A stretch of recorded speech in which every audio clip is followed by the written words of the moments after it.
ও জিতু শাস্ত্ৰে নাই কৃষ্ণ চৰিত্ৰ অমৃত উচিষ্ট গৰ্তত কৰি সিতুয় পবিত্ৰ ও কাকতুল্য কামী পুৰুষৰতাত দুতি ভকতৰ নাই তাত অভিলাষমতি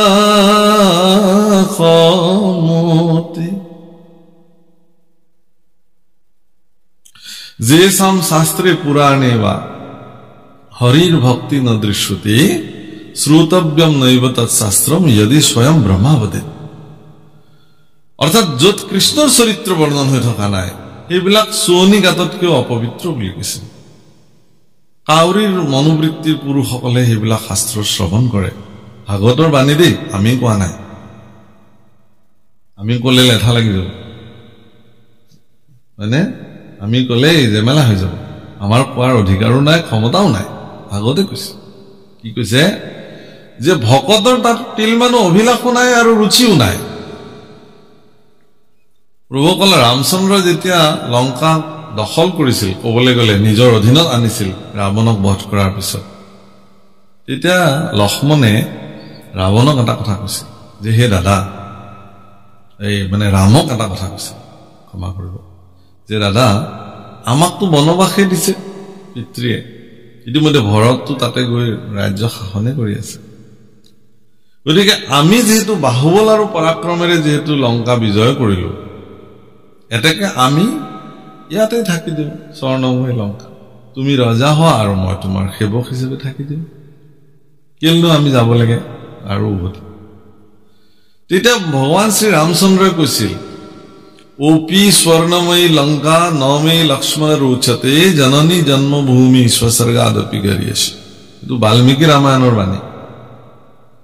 ओपी स्वर्णमयी लंका ओपी अल्सो इंग्राजी যদিও এখন স্বর্ণময়ী লংকা নমে লক্ষ্মণ रोचते मोर यार प्रति किंचित मानो रुचि নাই जननी जन्मभूमि स्वसर्गादपि गरियसि स जननी और जन्मभूमि যত আছে হেয়াই मोर কাৰণে স্বৰ্গ অৰ্থাৎ মানুহৰ যে ৰুচি সেই ৰুচিটো কত নিৰ্ভৰ কৰে এটো ডাঙৰ কথা ভগৱানক ভজিবৰ কাৰণে নিজৰ ভিতৰত ভক্তিক জাগ্ৰত কৰিবৰ নিমিত্তে মানুহে কি কৰ্ম কৰিব হেতু ব্যক্তিজনৰ ৰুচিৰ ওপৰত নিৰ্ভৰ কৰে তেওঁৰ বিবেচনাৰ ওপৰত নিৰ্ভৰ কৰে এটা জীৱক কাটি কুটি ভগৱানৰ ওচৰত অৰ্পণ কৰি দিও কোনোবাই ভাবিব পাৰে যে ইও মই ভক্তি কৰিলো এই সম্পৰ্ক ভাগৱতত কিন্তু বৰ্ণন কৰিছে পৰ শৰীৰত মুখ বিদ্বেষ কৰে পৰৰ শৰীৰত মুখ বিদ্বেষ কৰিছে আজি এটা প্ৰত্যেকটো পৃথিৱীৰ প্ৰত্যেকটো জীৱৰ নিজৰ নিজৰ কৰ্মৰে পৃথিৱীতে লাগে জীয়াই আছে আপোনালোকে নাভাবিব যে এটা পৰুৱা গুৰি পৰুৱা কেইটাইনো কি কামত ইহঁতক ভগৱানে জন্ম দিলে কেঁচু কুমতি বিলাকক কিয় ভগৱানে জন্ম দিলে চৰাই চিৰিকটি বান্দৰ অমুক তমুক এইবিলাকনো কি কামত জন্ম দিলে কেৱল আমি মানুহকেইটাকে পৃথিৱীত জন্ম দি থৈ দিব লাগিছিল মানে এটো কেৱল স্বাৰ্থপৰ চিন্তাৰ বাহিৰে বেলেগ একো নহয় পৃথিৱীত কোনো থাকিব নালাগে আমি থাকিম তোমালোকে কাক লৈ থাকিবা আমি মানুহবিলাক জীয়াই থাকিবৰ কাৰণে প্ৰকৃতি প্ৰদত্ত জীৱন এটা যাপন কৰিবৰ কাৰণে প্ৰকৃতিৰ প্ৰত্যেকটো বস্তুৱে নিজস্ব ভূমিকা গ্ৰহণ কৰি আছে ঈশ্বৰৰ ইচ্ছা এতেকে প্ৰত্যেকৰে নিজৰ নিজৰ ভূমিকা আছে হে প্ৰভুসকল প্ৰত্যেকটো জীৱৰ ভিতৰতে ভগৱান বিদ্যমান হৈ আছে সেই কথা ভাগৱত শাস্ত্ৰই নিৰ্ণয় কৰিছে আৰু ভাগৱতৰ ভেটিত মহাপুৰুষ শংকৰদেৱো সমস্ত লোকৰ কাৰণে এই নিৰ্দেশনা দিছে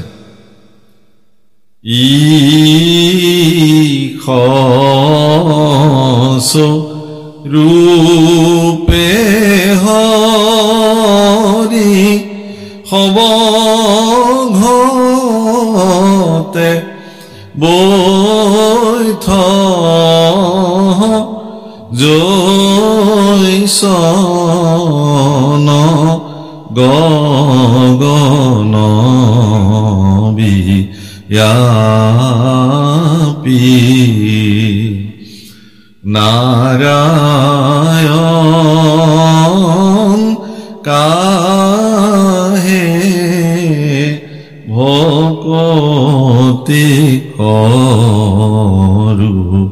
তেৰা। ইয়াতে বৰ ধুনীয়া কথা কৈছে, ঈশ স্বৰূপে হৰি সবকতে বৈ থোৱা। ঘট মানে কি?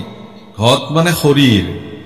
প্ৰত্যেকটো শৰীৰতে ভগৱান বিদ্যমান আছে। গছ, লতিকা, তৰু, তৃণ, জীৱ জন্তু, মানুহ চবৰ ভিতৰতে ভগৱান আছে। ভগৱানৰ অস্তিত্ব বিদ্যমান, এইটোৱেই ভগৱান, এয়াই ঈশ্বৰ। তাকে নুবুজি আমি বিলাকে কেৱল মই জীয়াই থাকিব লাগে, তাৰ কাৰণে সকলোকে মাৰি সবকহু মাৰি পুৰত উহি উদৰ কৰত নাহি কৰত ভূত দাহে, এই বৰ্গীতে লিখে। সকলোকে মাৰি মই জীয়াই থাকিব লাগে, বাছ এনেকুৱা মনোবৃত্তি তো হ'ব নোৱাৰে। এনেকুৱা মনোবৃত্তিৰ ব্যক্তি যিমান ধাৰ্মিক হলেও তেওঁ উচিত স্থান প্ৰাপ্তি নহয়। পঞ্চপাণ্ডৱে যেতিয়া স্বৰ্গাৰোহণ কৰিছিল, এজন এজনকে ভাতৃৰ যেতিয়া স্খলন ঘটিছিল, তেওঁলোকে কিয় স্খলন হল, স্বৰ্গাৰোহণ তেওঁলোকে কিয় কৰিব নোৱাৰিলে যুধিষ্ঠিৰৰ লগত, এই এক এক প্ৰশ্ন প্ৰত্যেকে সুধিছে যে দাদা মই কিয় নোৱাৰিলো, মইতো ইয়াতে ৰৈ যাব লাগিল। এতিয়া যুধিষ্ঠিৰে এজন এজন ভাতৃৰ তেওঁলোকৰ জীৱনত থকা যিবিলাক ত্ৰুটি এইবোৰ কৈ কৈ গৈছে। ভীমখেন যেতিয়া সদুশেষত ভীম যেতিয়া পৰি গল, ভীম যাব নোৱাৰা হল, ভীমে সুধিছিলে দাদা মোৰ কি কয়, মই কিয় যাব নোৱাৰিলো, মই কিয় ৰলো, মইতো যাব পাৰিব লাগিছিল। কৈছে তোমাৰ এটা বিশেষ চৰিত্ৰ আছিল, সবকহু মাৰি পুৰত উহি। তুমি কোনোবাই খাও নাখাওক তুমি খাব লাগে, কেৱল এইটো চিন্তা তোমাৰ আছিল। এইটো মনুষ্যৰ চিন্তা হব নালাগে। আমিতো সত্ৰ পৰিয়ালৰ মানুহ, আমাৰতো পৰিয়ালত আজিও পৰম্পৰা, আমাৰ আজু ককাহঁতৰ দিনৰ পৰা এয়া আছিলে যে কি ৰন্ধন প্ৰকৰণ কৰি এবাৰ পদূলিলে যাব লাগে। কোনোবা অতিথি আহিছে নেকি, কোনোবা তেনেকুৱা ক্ষুধাতুৰ ব্যক্তি আহি পদূলিত ৰৈছেহি নেকি, কোনোবা তেনেকুৱা দৰিদ্ৰজন ভিখাৰীজন আহিছে নেকি, তেওঁক মাতি আনিব লাগিব। যদি তেওঁ আহে তেতিয়া প্ৰথম তেওঁক ভোজন কৰাব। মাতৃ কুন্তীয়ে এই শিক্ষা পঞ্চপাণ্ডৱক দিছিলে। এদিনটো গোটেই দিন ভিক্ষা কৰি কৰি অকমান চাউল মাত্ৰ পাইছিলে পঞ্চপাণ্ডৱে। সেই চাউলখিনি ৰান্ধি মাত্ৰ 5জন ভাতৃৰ সন্মুখত বাঢ়ি দিছিলে মাত্ৰ অন্ন। হেন সময়তে 5গৰাকী কৰবাৰ পৰা ঋষি আহি উপস্থিত হল আৰু মাতৃৰ নিৰ্দেশত 5জন ভাতৃয়ে নিজৰ নিজৰ খাদ্যখিনি 5গৰাকী ঋষিক প্ৰদান কৰি পেলাই অতিথি শুশ্ৰূষা কৰিছে। এয়া ভাৰতবৰ্ষৰ পৰম্পৰা। গতিকে এই ধাৰণাবিলাক পশ্চিমীয়া ধাৰণা। কোনোবাই মৰিলেও মৰক, আমি জীয়াই থাকিব লাগে, মই জীয়াই থাকিব লাগে। কোনোবাই নাখালেও খালেও নাজানো, মই খাব লাগে। কিন্তু ভাৰতবৰ্ষৰ সনাতনী পৰম্পৰাত এই ব্যৱস্থাৰ কেতিয়াও স্থান নাই। ভাৰতবৰ্ষৰ সনাতনী পৰম্পৰাত মই নিজেও জীয়াই থাকিব লাগিব আৰু আনকো মই জীয়াই থাকিবৰ কাৰণে যি পাৰো উপকাৰ কৰিব লাগিব। আমি সকলোৱে লগ লাগি জীয়াই থাকিব লাগে। আমি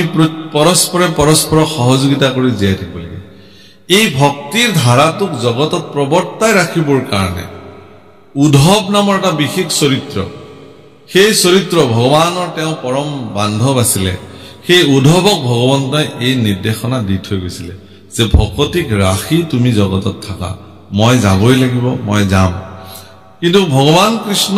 দৈৱকী নন্দন হৈ পৃথিৱীত আহিলে আৰু 125 বছৰ কাল তেওঁ লীলা সাধন কৰিলে, কৰি তেওঁ এতিয়া যাবলৈ ওলাইছে বৈকুণ্ঠলে পুনঃ। আৰু এনেকুৱা অৱস্থাত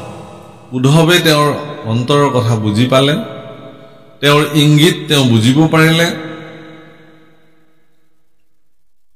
এই বিমংগল দেখি তেওঁ ঈশ্বৰৰ ভক্তি কাজ হৃদয়ত জাগ্ৰত কৰি ললে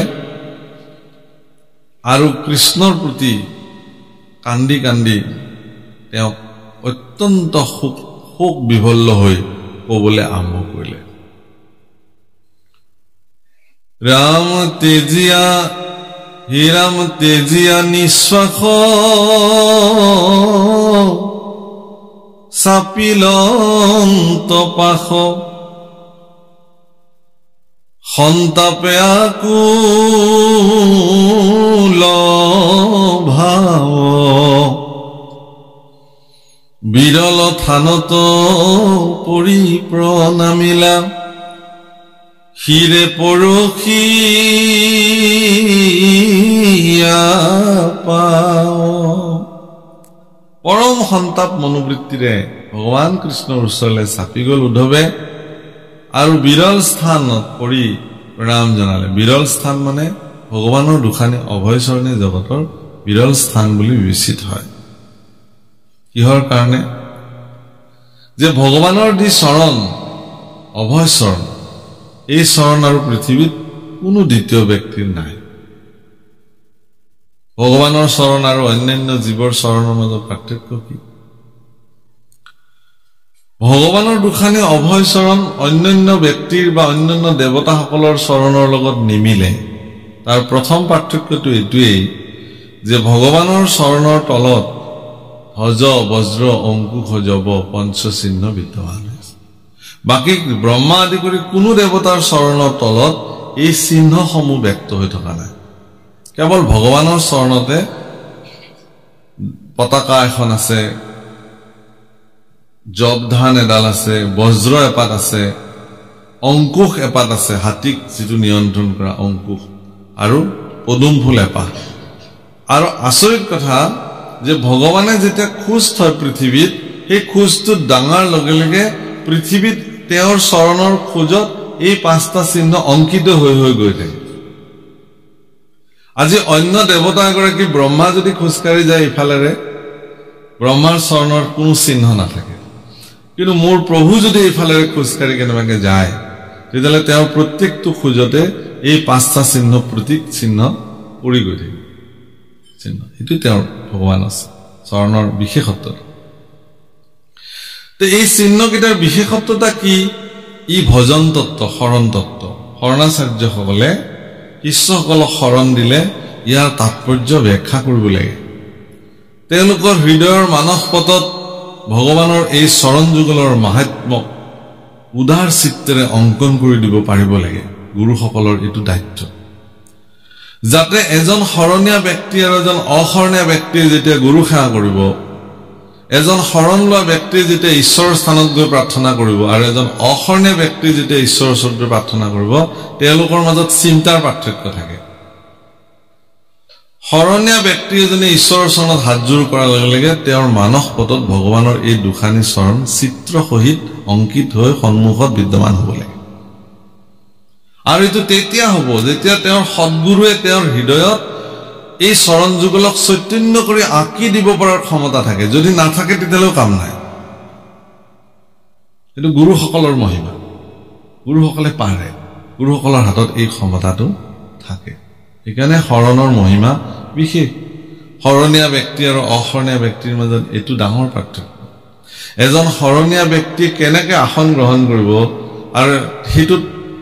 এজন ব্যক্তিক ইয়াতে বহক আসন দিয়াৰ লগে লগে তেওঁ যেতিয়া বহিব তেতিয়াই পৰিচয় ওলাই যাব যে তেখেত ঈশ্বৰত সমৰ্পিত ব্যক্তি হয় নে নহয় আসন লওঁতেই গম পাই যাব কেনেকৈ আসন ল'লে কাৰণ আসন লোৱাটোৱে পৃথিৱীত এটা ডাঙৰ কথা এখন আসন মই অধিগ্ৰহণ কৰিম সেই আসনখন বিশেষ আপোনাক কেতিয়াবা কোনোবাই ভাগৱতৰ আসনত বহুৱাই দিব পাৰে কোনোবাই আপোনাক নামাচাৰ্যৰ আসনত বহুৱাই দিব পাৰে কোনোবাই আপোনাক শৰাই সাজিবৰ কাৰণে সেই আসনত উপস্থিত কৰাই দিব পাৰে কোনোবাই আপোনাক উপদেশী আসনত বহাব পাৰে ব্যাখ্যাকাৰৰ আসনত বহাব পাৰে সেই আসনখন আপুনি কেনেকৈ গ্ৰহণ কৰিব কেনেকৈ অধিগ্ৰহণ কৰিব যদি নিজেই সেই আসনখনত আসীন হ'ব জনা নাই তেতিয়াহ'লে সেই আসনখনৰ পৰা আপুনি লোকক কি উপদেশ দিব কেতিয়াবা গুৰু আসনত আপুনি আসীন হ'ব আপুনি শৰণ ভজন দিয়াৰ দায়িত্ব আপোনাৰ তাত পৰিবগৈ তে গুৰুৰ আসনখন গ্ৰহণ কৰিব যদি আপুনি জনা নাই তেতিয়াহ'লে লোকক আপুনি কি শৰণ ভজন দিব সেইকাৰণে আসন বা পদবী গ্ৰহণ আসন মানে পদ আচলতে এইটো ব্ৰহ্মাক যেতিয়া ব্ৰহ্ম আসন দিছিলে ব্ৰহ্মাৰ আসনখন তেওঁ কেনেকৈ গ্ৰহণ কৰিব লাগে এই কথা তেওঁ জানে ইন্দ্ৰক যেতিয়া বাসৱক যেতিয়া ইন্দ্ৰাসন দিয়া হৈছিলে তেতিয়াহ'লে সেই ইন্দ্ৰাসন তেওঁ কেনেকৈ গ্ৰহণ কৰিব লাগে এই কথা তেওঁ জানে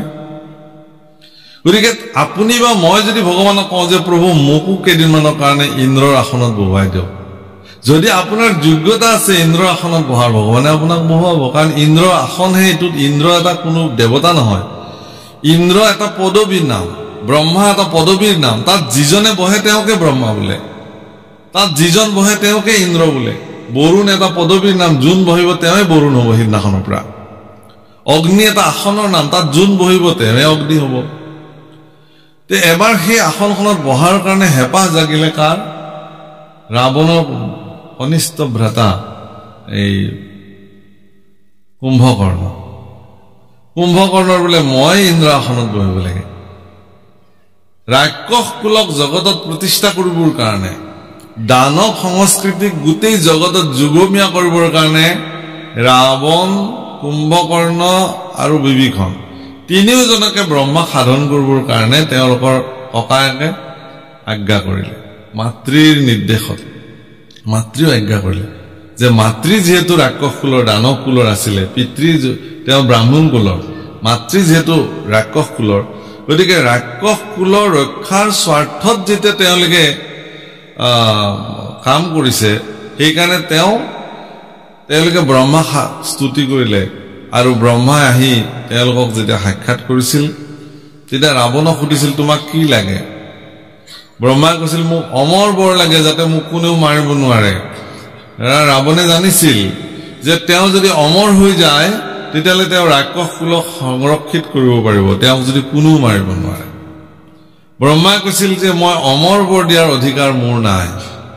অমৰ বৰ দিয়াৰ অধিকাৰ কেৱল আৰু কেৱল পৰম ব্ৰহ্ম ঈশ্বৰ পুৰুষৰহে থাকে তেলে তুমি কি দিব পাৰা বোলে অন্য কিবা বিচৰা তেওঁক দিলে বাৰু যি দিব লাগে আপোনালোকে জানে এইবোৰ কিন্তু মই আজি কোৱাৰ প্ৰসংগত কিন্তু এইটোৱেই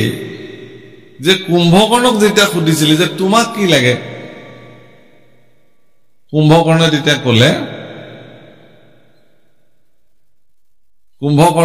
ক'লে যে মোকো অমৰ বৰ লাগে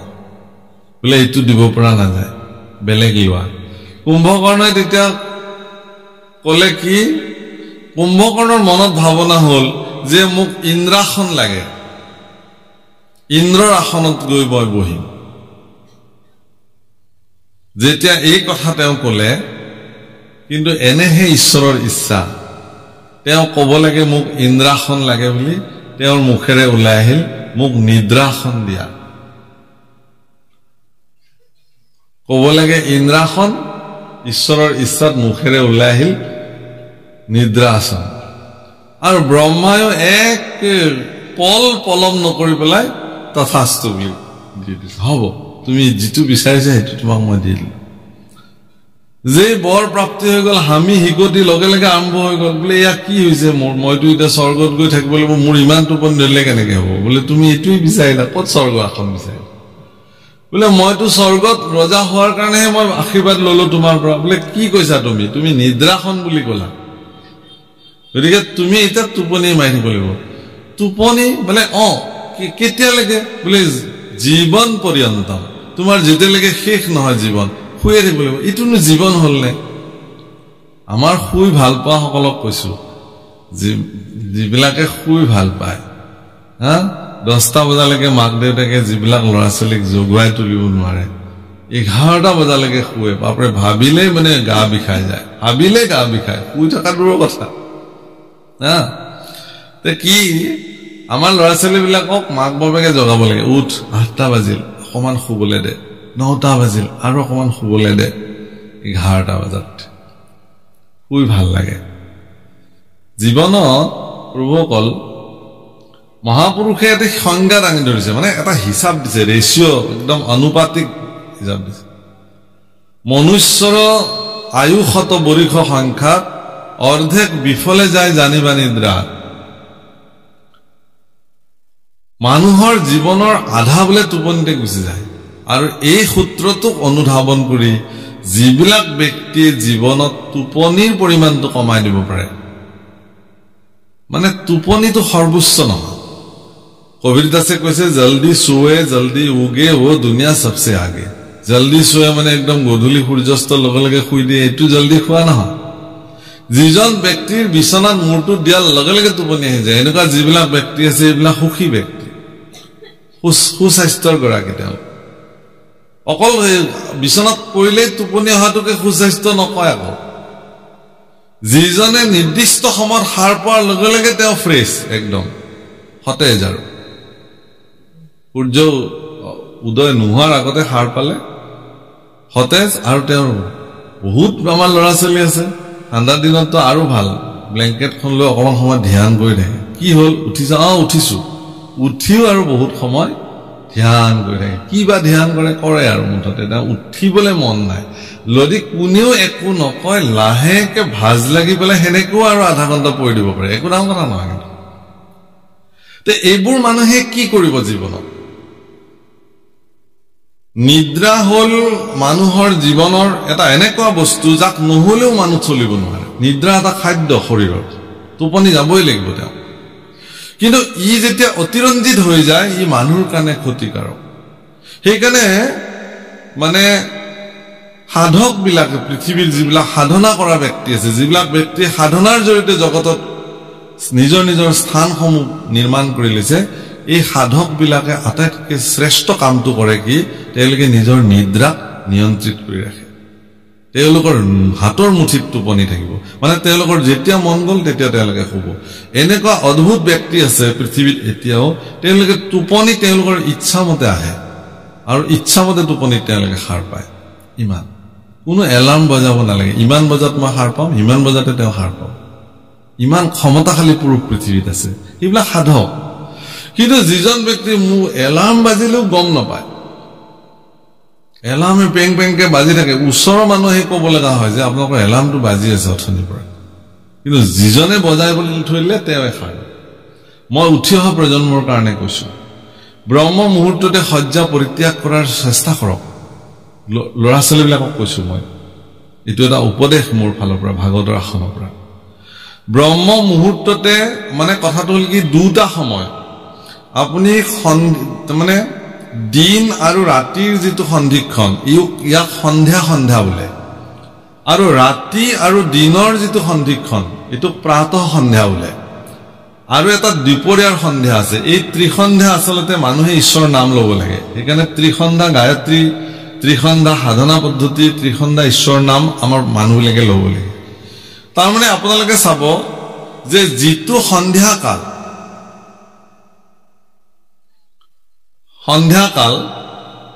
সেই সন্ধ্যা কালসমূহত আপুনি দেখিব যে এই মহবিলাকৰ জন্ম হয় চাব ঠিক গধূলি যেতিয়া নলাৰ পৰা তেতিয়া আপুনি চাব যে মহবিলাক তেজ খোৱা মহবিলাক ধামধুম জন্ম হয় মানে সেই সময়টোত বীজাণুবিলাক আমাৰ বায়ুমণ্ডলৰ যিবিলাক বীজাণু সেই সববোৰ সক্ৰিয় হৈ যায় কাৰণ সেইখিনি সময় দিন আৰু ৰাতিৰ সন্ধিক্ষণ আকৌ ৰাতি আৰু দিনৰ সন্ধিক্ষণতো এই দুটা মুহূৰ্তত মানুহ যেতিয়া নিদ্ৰাত থাকে তেতিয়া তেওঁৰ শৰীৰৰ ভিতৰতো সেই সচেতন ইন্দ্ৰিয়সমূহ যেতিয়া নিদ্ৰাত অৱস্থাত থাকে তেতিয়া এই অপকাৰী বস্তুসমূহে তেওঁৰ শৰীৰত গৈ থিতাপি লয় সেইকাৰণে সেইবিলাক মানুহ অত্যন্ত আলস্যপৰায়ণ হয় নিদ্ৰাত লেটিপেটি হৈ থাকি ভাল পায় আৰু খুব কামৰ প্ৰতি এলেহুৱা চূড়ান্ত ধুধ হৈ যায় এইবিলাক মানুহ কিন্তু সেই সময়খিনিত যিবিলাক ব্যক্তি সচেষ্ট হৈ থাকে সেইকাৰণে সেইখিনি সময় গুৰু সেৱা কৰা হয় শংখ নাদ কৰিব লাগে শংখ নাদৰ বৈজ্ঞানিক কাৰণ কি যে যেতিয়া শংখ নাদ কৰে বায়ুমণ্ডলত যেতিয়া শংখ নাদৰ যেতিয়া ভাইব্ৰেশ্যনটো বায়ুমণ্ডলত পৰিব্যাপ্ত হয় তেতিয়া সেই যিমান বেয়া বীজাণু নেগেটিভ ঊৰ্জা ঋণাত্মক ঊৰ্জা এইবোৰ সব ধ্বংস হৈ যায় শংখ ঘণ্টা তিলিঙা উৰুলি হৰিধ্বনি দবা বৰকাহ এইবিলাক গধূলি সময় ঠিক দিন আৰু ৰাতিৰ সন্ধিক্ষণৰ সেই সময়খিনিত যদি একেলগে বাজি উঠে সেই শব্দধ্বনি বায়ু তৰংগত যিমান দূৰলৈকে বিস্তৃতি হৈ যায় সিমান দূৰলৈকে ঋণাত্মক প্ৰভাৱৰ পৰা তেওঁলোক মুক্ত হৈ যায় সেইকাৰণে কৰে এইবিলাক কাম ঠিক তেনেকৈ ৰাতিপুৱাও সেইকাৰণে একদম ৰোগী মানুহ যিজন মানুহ বিচনাৰ পৰা উঠিব নোৱাৰে ধৰক ৰোগী মানুহ তেওঁকো পাৰিলে সেই দুটা সময়ত বিচনাৰ পৰা উঠাই বহাই দিব লাগে যদি পাৰে তেওঁ সুস্থ হ'ব কিন্তু সুস্থ মানুহ এজনে যেতিয়া সেইখিনি সময়ত সুখনিদ্ৰাত শুই থাকিব তেওঁৰ শৰীৰত কি হ'ব আপুনি ভাবক সেইকাৰণে ব্ৰহ্ম মুহূৰ্ততে আপোনালোকে ব্ৰহ্ম মুহূৰ্ততে উঠক সূৰ্য উঠাৰ প্ৰায় 48 মিনিট আগত ব্ৰহ্ম মুহূৰ্ত সেই ব্ৰহ্ম মুহূৰ্ততে উঠিব লাগে সেই ব্ৰহ্ম মুহূৰ্ততে স্নান কৰি পেলাই সূৰ্যৰ কিৰণ পৃথিৱীত পৰাৰ লগে লগে বাহিৰত খালী গায়ে ওলাব লাগে পাৰিলে কাৰণ তেতিয়া যেটো সূৰ্যৰ ৰশ্মি শৰীৰত পৰে সেইখিনি সময়ত আসলতে আমাৰ ভাৰতবৰ্ষৰ সনাতনী পৰম্পৰা মতে নদীত নামি মানে আকণ্ঠ জলত থাকি পেলাই বা পানীত নামি নাভিলৈকে পানীত থাকি জল অৰ্ঘ্য কৰে এইবিলাক বহুতে কয় যে সূৰ্য ইমান দূৰত আছে ইয়াৰ পৰা আপুনি জল দিলে কেনেকৈ হ'ব নহয় আসলতে তামৰ পাত্ৰেৰে সাধাৰণতে জল দিয়ে তুলসীত জল দিয়ে ৰাতিপুৱা তাৰমানে তামৰ পাত্ৰত যেতিয়া পানী থাকে পানীটো কোপাৰ হৈ যায় হেতু তামে হৈ যায় হে তামৰ পানীখিনি যেতিয়া তেনেকে দিব তেওঁৰ শৰীৰটো ইতিমধ্যে ভিজি থাকে আৰু হে তামৰ মাজেৰে তামৰ জলৰ মাজেৰে সূৰ্যৰ ৰশ্মি যদি পাৰ হৈ আহি শৰীৰত পৰে তেতিয়ালে শৰীৰত এক বিশেষ শক্তি জাগ্ৰত হৈ যায় বিশেষ এনাৰ্জি আপোনালোকে ৰাতিপুৱা যিবিলাক এইবোৰ কাম কৰে তেওঁলোকে জানে আৰু সেই এনাৰ্জিটো যদি প্ৰতিদিন সেই শক্তিটো যদি এজন যুৱকে বা এজন যুৱতীয়ে যদি ল'ব পাৰে তেতিয়ালে তেওঁ ইমান ঊৰ্জাৱান ব্যক্তি হৈ যাব তেওঁৰ সহজতে ভাগৰ নালাগিব সহজতে তেওঁৰ এলাহ নাহিব যিকোনো কাম নকৰাৰ মনোবৃত্তি তেওঁৰ নাহিব তেওঁ সদায় ধনাত্মক দৃষ্টিৰে থাকিব পজিটিভ ঊৰ্জাৰে তেওঁ জীয়াই থাকিব পাৰিব এইবিলাক শাস্ত্ৰৰ বিশ্বাস সেইকাৰণে সনাতন ধৰ্ম খুব বিজ্ঞান ভিত্তিক তুলসী সম্পূৰ্ণ 24 ঘণ্টা অক্সিজেন দিয়ে সেই তুলসীত গৈ পেলাই তামৰ পাত্ৰেৰে যদি আপুনি সূৰ্যৰ ফালে মুখ কৰি জল দিয়ে ইয়াত সাইন্টিফিক ৰিজনটো সেইটোৱে তুলসীতটো হি ভৰপুৰ অক্সিজেন আছে ইফালে সূৰ্যৰ হেঙুলি কিৰণ ইফালে তামৰ পাত্ৰৰ তামযুক্ত পানী আপোনাৰ শৰীৰ তেতিয়াও ভিজি আছে স্নান কৰি আহিছে তাৰ পিছত আপোনাৰ শৰীৰত যেটো এনাৰ্জি সৃষ্টি হ'ব যেটো শক্তি হি শৰীৰত ৰোগ প্ৰতিৰোধক ক্ষমতা বৃদ্ধি হয় সেইকাৰণে সাধক পুৰুষবিলাক চাবচোন নিৰোগী জীৱন তেওঁলোকে যাপন কৰে সেইকাৰণে কৰে